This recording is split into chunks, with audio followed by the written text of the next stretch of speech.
की पोशाकें। एक छोटे से गांव में एक लड़की रहती थी जिसका नाम स्वप्ना था। उसे कपड़े डिजाइन करना बहुत पसंद था। वो दिन भर अपनी पुरानी नोटबुक में सुंदर सुंदर पोशाकों के चित्र बनाती रहती थी। पर उसकी चाची रुक्मिणी बहुत सख्त थी।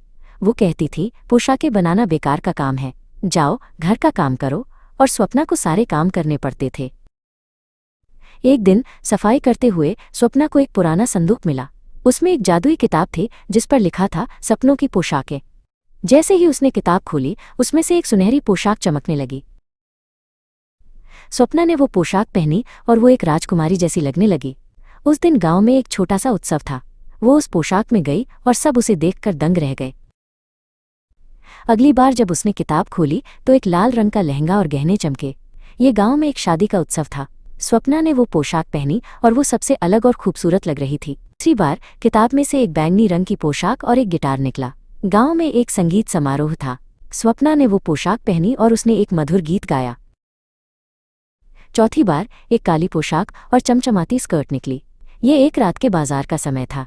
स्वप्ना ने वो पोशाक पहनी और तारों की तरह चमक रही थी। पांचवी बार किताब में से भूरे रंग की आरामदायक पोशाक और जूते निकले। गांव में एक मेला लगा था। स्वप्ना ने वो पोशाक पहनी और वो मेले में खूब घूमी और मजे किए। अब गांव में सबसे बड़ा उत्सव था जिसमें राजकुमार उदय भी आने वाले थे।